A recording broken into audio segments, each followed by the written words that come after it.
So the stuff that Lisa just talked about, I mean, if you know nothing about where all these numbers come from, there's a very helpful calendar online. And this is basically the secret to any business reporting. We just look at a calendar and see, oh, okay, this data is coming out next week. We should probably write stories on it. So I'm serious.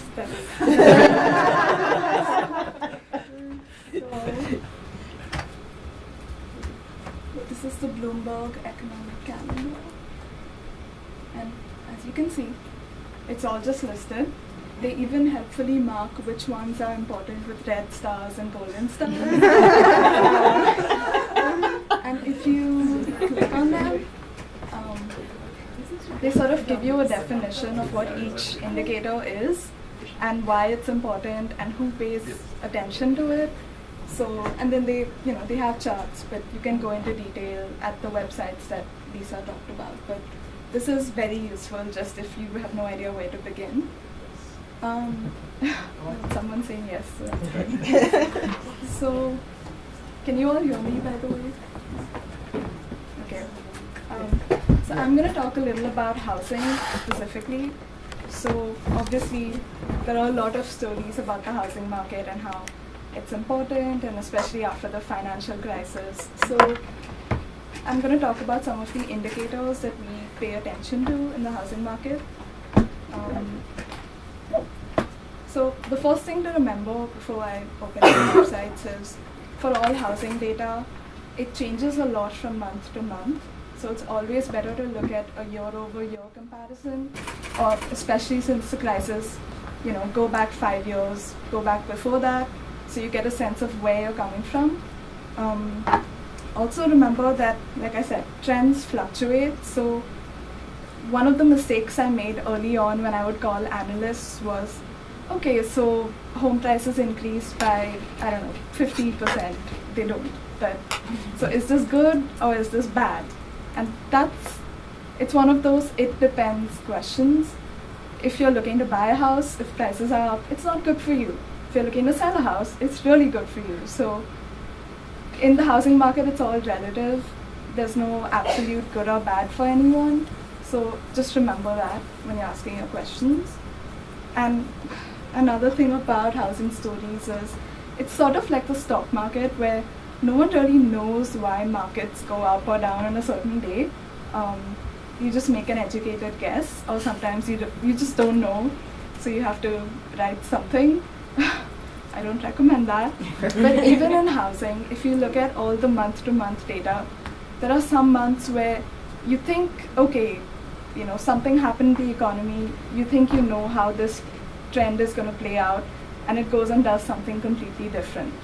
So you talk to analysts, you get an idea, but you have to remember, just as a journalist, that this is just this month I'm looking at. Look at the bigger picture. It's not the most reliable market, I guess, because humans are involved. So yeah. So the first thing I'm going to talk about. You need this, right? Yeah. Okay. Yeah, you can. So existing home sales. And this is released by the National Association of Realtors, and it's a monthly piece of data that comes out. It's basically, sales of existing homes, so not new construction. And the reason you pay attention to this is it's because it's the biggest share of the market. Most people buy homes that are already there rather than new ones. So this is a very, important, reliable piece of data. Just one thing to keep in mind is the NAR they're a good source of information, but they're also a lobbying group in Washington. So, they're fine for the most part. They can give you a good picture of what's going on. But just remember that they have a stake in housing policy and bigger issues like that. So if you write bigger stories, then, they have a point of view. So, yeah. I'm not going to go too deeply into each one, because when you need it for your story, that's when you go in and look at the numbers. So I think the link on the handout is a more specific link, because their website they updated it and it's really confusing to navigate. So if you can get to the press release, you've already won half the battle. So this is the Case-Shiller Home Price Index, and again, it's one of the most widely followed in terms of home prices. There's just one thing about it. It gives you data 2 months later. So if the report comes out in November, it's for 2 months before. You can get more up-to-date, trends on home prices from other private websites like Zillow and RealtyTrack, and I'll come to those later. But this is a good indication of, in your cities, in your states, what home prices are doing. So, and again, you should look at the year-over-year increase because month to month it changes a lot. And one thing to remember you all know this, but location, location, location. So what home prices are doing in Washington is very different from what they're doing in California or Detroit or wherever else. So, but this is it's a good piece of information to look at that. And this is just a fun fact. So Robert Shiller, the guy who won the Nobel Prize for Economics, he's the Shiller in this Case-Shiller Index. Are home prices one of that sticks? Yeah, because it's just an estimate of how much they've grown. So the rate of growth stays approximately the same. They do have revisions, but often they're not drastically different. So like right now, home prices are growing at more than 12%, almost 13% a year, which is really fast. And this is like, another thing to remember is this gives you like a composite for 20 major cities. So it just gives you a sense of nationally how are home prices growing all around the country. So right now people are saying we might be heading towards a bubble, but again, it depends on where you are. Like in San Francisco, for example, prices are going way up. It's really expensive, it's really fast. So that could be heading into bubble territory, but in Washington, it wasn't hit quite as hard by the recession.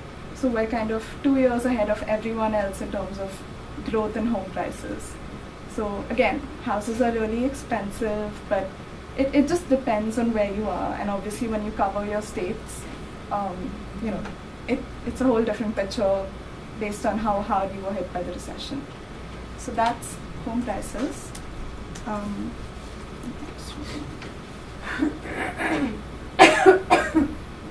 So new home sales is the next one, and just like existing home sales, sales of new homes. This one is the Census Bureau releases this. So this is a smaller share of the housing market because not as many people buy or construct new homes, but it gives you a good sense of where the housing market is going to go. But one thing to remember is this data it swings wildly month to month. Just to give you an example, in September, new home sales were down by 6%, and in October they were up by 25%. So always look at the longer trend, and this is sort of a good sense of, so are people buying new homes? Are builders constructing new homes? Is there demand out there for builders?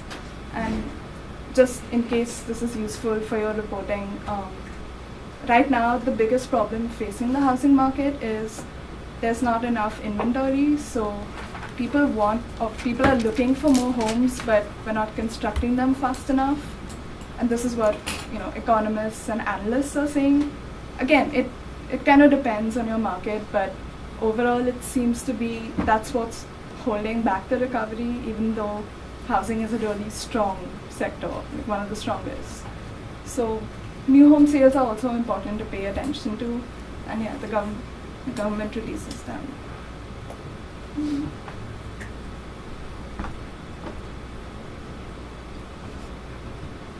And related to this is housing starts, but that's also released by the government, and it's just how many people have actually broken ground and started construction projects. And even if you don't cover housing, there are so many aspects related to this, like, mortgage rates are low, but banks still have really high lending standards right now. So even though rates are low, you may not qualify for a mortgage. So that's when, if you hear any talk about affordability, that's also what people are talking about. And it's all tied into the jobs report, how the economy is recovering. So even if you know a little bit about housing, it gives you a sense of how everything else is related to it across the economy. If you don't have money, if you're not earning enough money, you're not going to go out and spend. And consumer spending is important. You're not going to go out and buy a house. Or if you want to buy a house and the rates are really low and you know you're never going to get such a good deal, you won't qualify for a loan. So they're just all tied together, and I'd say they're not as boring or as complicated as they seem. So, just read the press releases if you ever just wanted to get a sense of, okay, how is this data presented? What are they saying? And personally, I knew nothing about business reporting when I joined, so I wasn't afraid to ask the dumb questions, like, what do you mean by that? And a year ago, I didn't really understand how mortgage rates worked, so if I can understand it, you can. Seriously. That's new home sales.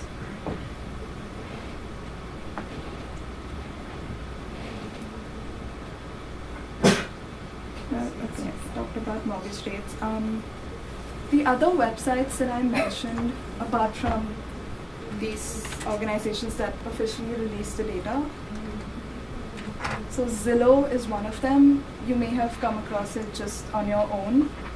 So Zillow and RealtyTrack and some other private companies, they're really good for if you're looking for more recent data, when the government data is still lagging or coming behind.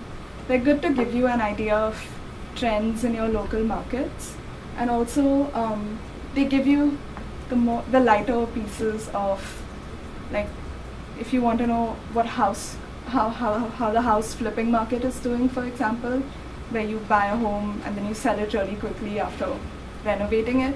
They're good for that kind of data, and I like to think of it as the more fun business pieces sometimes. So, and they're also just real estate websites on their own.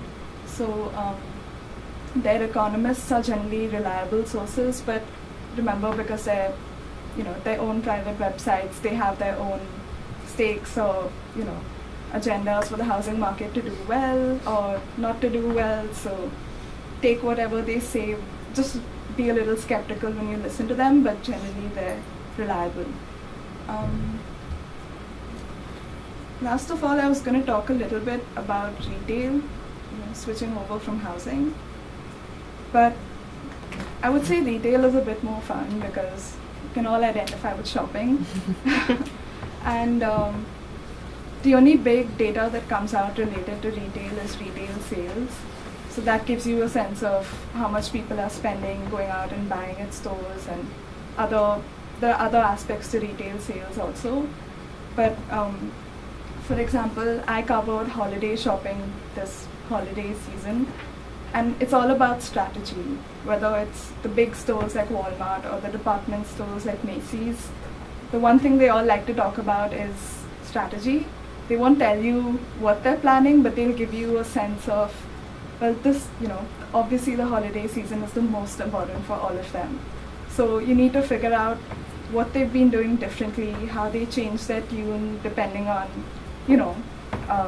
they're out to make profits. So compared to last year, for example, I don't know if all of you know what showrooming is.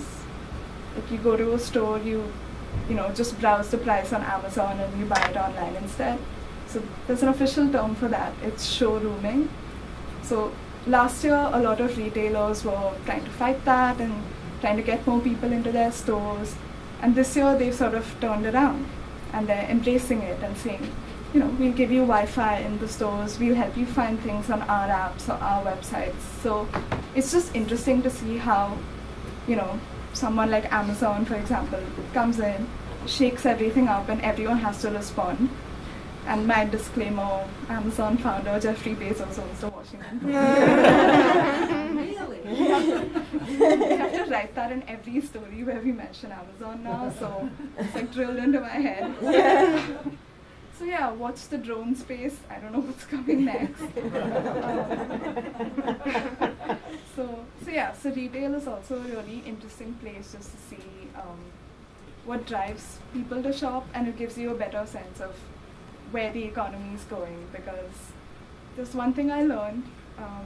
I had to go and report on Thanksgiving, Black Friday shopping. And if you're lined up outside to save $200 on a laptop when it's like 30 degrees outside, okay, I get it. Consumer spending drives the economy. That's the clearest indication of that for me. So, any questions? No. Okay. Thank you. Thank you. Good job. I want to just piggyback